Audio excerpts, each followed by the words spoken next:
Thanks everybody that pre-saved the new song. Swim is out to the world finally. Swim is a song that I think I started sometime last year in 2024 and finally finished it just before we uploaded it to the distributor. Like, I'll be inspired to write something and then I'll get so far, and then anything I come up with after this point, it's like it's not good enough or something. And I was trying to nail down the bridge. The bridge is where you tell the story in a different way. The chorus is supposed to be the main representation, like the main idea, and then you got your verses, and then the bridge is like, okay, how do I tell the same story or expand on the thing I'm trying to say? I'd say that in this song in particular, I am saying a few things. When I awoke from my daydream, it was too much to bear. I tried to go back in, but the memories were still there. Like when you wake up from a dream and you try to go back to sleep and keep the dream going. But in this case, I'm talking about daydreaming at work.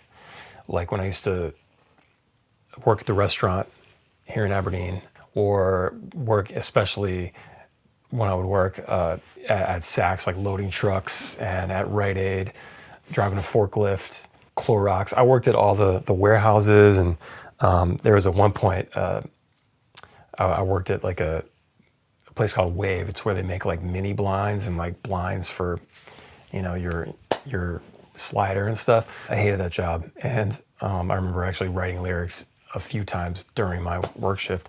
But yeah, it's like you daydream all the time, at work, at places where you're not supposed to be. You're supposed to be working, right? And so that's where that comes from. And this is real life. There's no turning back. You got to do it all alone. There are no lifelines. We're all going to drown unless you can swim on your own. Just sort of meaning like, yeah, this is the real world.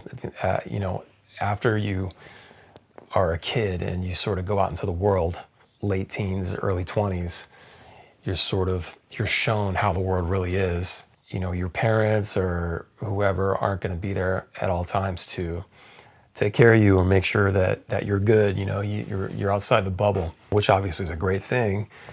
You can go find yourself, but you do all that by experiencing the world as it is. And the world is hard. The world is hard. The world can be awesome, but the world is very hard. There's like a double meaning here as well.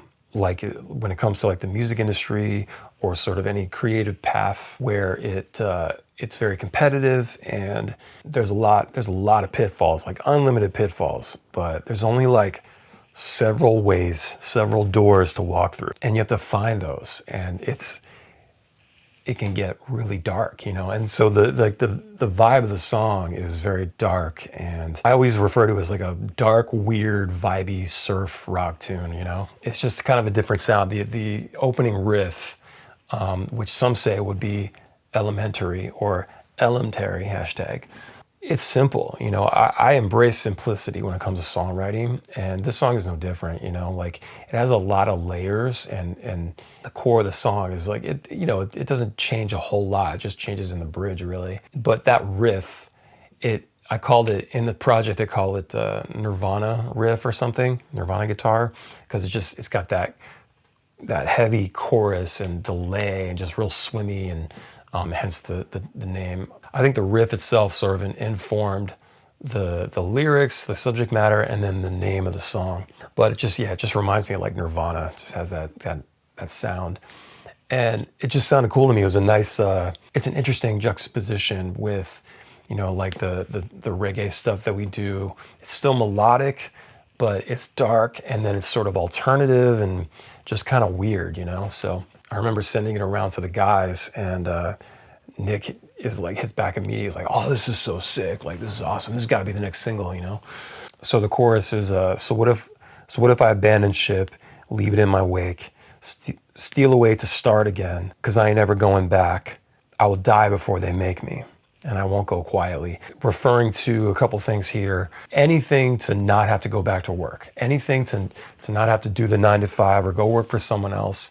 I knew when I was young that I didn't want to work for other people. I didn't want to, I wanted to do my own thing. I had a dream, and I wanted to chase that down. So nowadays, I'm doing anything I can to pick up work and just stay away from that 9 to 5. And so that means, obviously doing the band stuff, touring. But then when we're not doing that, I'm producing music on the side. I've got my own music. I'm doing solo shows.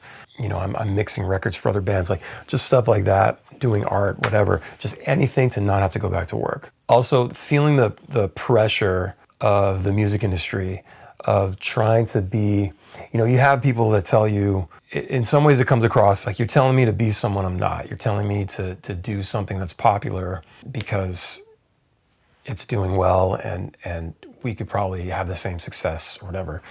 But everybody has a different path, and the things that work for one artist are not going to necessarily work for the other artist. I felt that pressure for years, especially from old management teams, saying things like you got to lean into this more, you got to do more of that. And it's like, I get it, I understand, and I've certainly felt the pain of not breaking through and not really, making good enough money to feel comfortable. But who's to say that if we did go in any of those directions, that it would have been better? It all comes back to authenticity. It comes back to feeling like good about what you're doing and not selling your soul.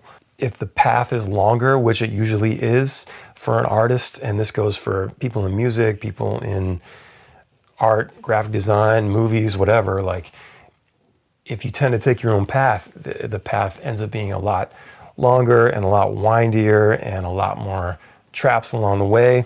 We did our best to navigate it on our own terms.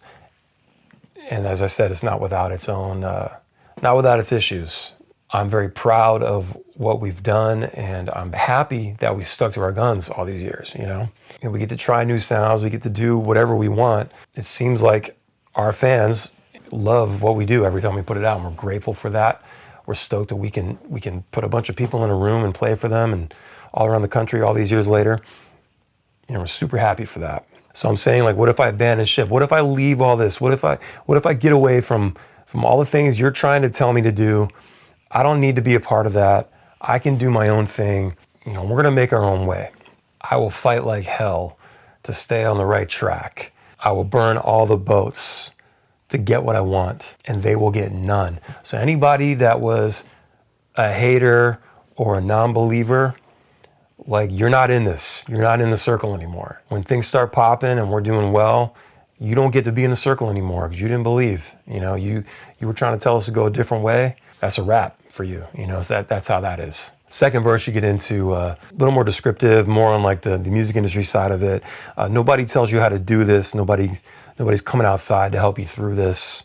Of course, you have management teams and agents and things like that, but there's so many artists out there that have made it or have done some really great things, and they keep everything close to the chest. They don't want to share their information or share their contacts, or like, I've asked artists before, like, oh, dude, I would love to, how'd you get that endorsement from that company? That would be such a great fit for us. It'd be, can you send me the contact?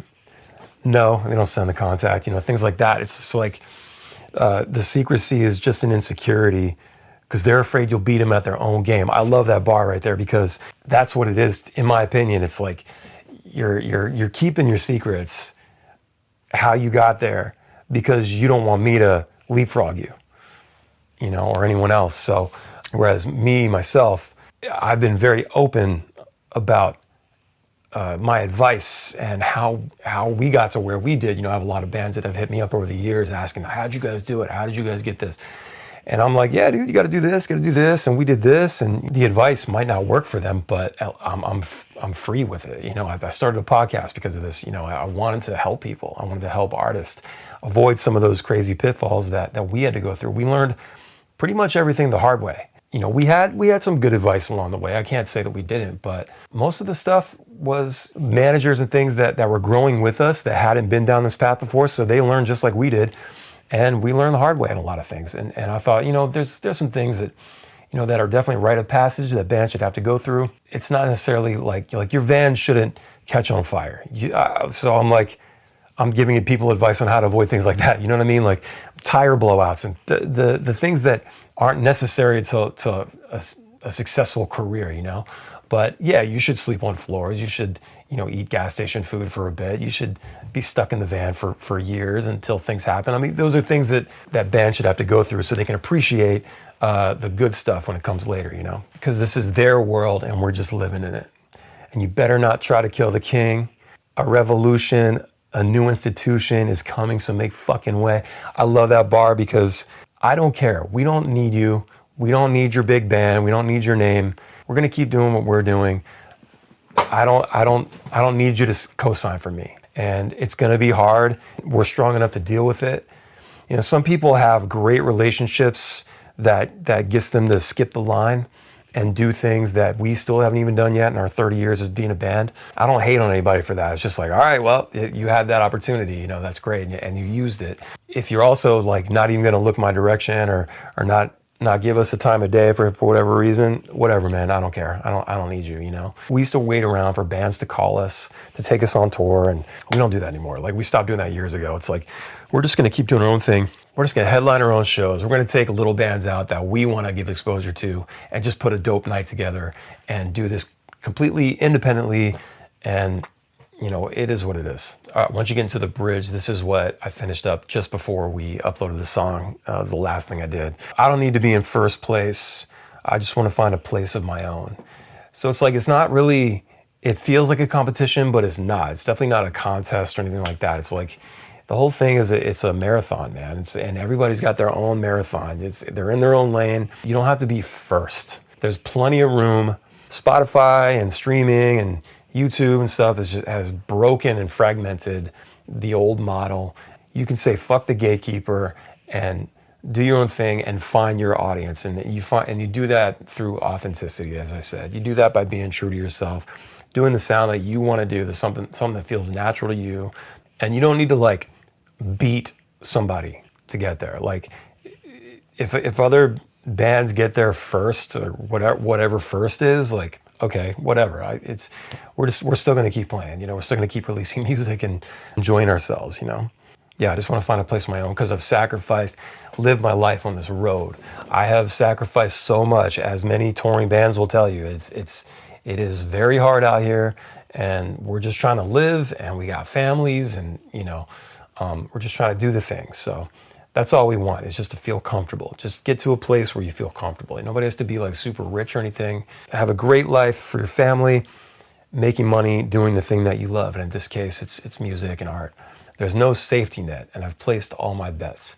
Yeah, I've put all my eggs in this basket, the creative path, you know, and there's no safety net. There's no, you know, we don't have 401k out in this motherfucker. You know, it's like we don't have a backup plan. It's like, of course I could do something, right, if it doesn't work out, but we've all come a long way and just put all of our time and hearts into this, and you know, this is it. Got a mountain of debt and a couple regrets. I mean, you know, you hear that term, no regrets. Well, that's not true. It's like everybody regrets something, I'm sure, you know, and there's all kinds of things you can regret, like whether it's business relationships that failed and, you know, really bad record deals that you probably knew you shouldn't have signed, but you signed it anyway because you were excited. And there's lots of things to regret, but it does become a part of you. You learn from it, you move on. But this is what it takes to go your own way, so I'm just sailing on. That's it. You take all your hits, you learn from it, you move on. So yeah, I mean, this song is kind of a fuck you to the non-believers. It's a thank you to anybody that's supporting this band still, and we love you for it. We're grateful for everything, all the support you've given us. Thank you for listening to our band and watching our videos and coming to our shows and buying our merch. Like, we really couldn't do this without you guys, you know, but I just felt like this was a good opportunity to talk about the plight of an artist in a song. Hope you guys enjoy it, man. Go listen to Swim right now. Let us know what you think in the comments, and more music on the way.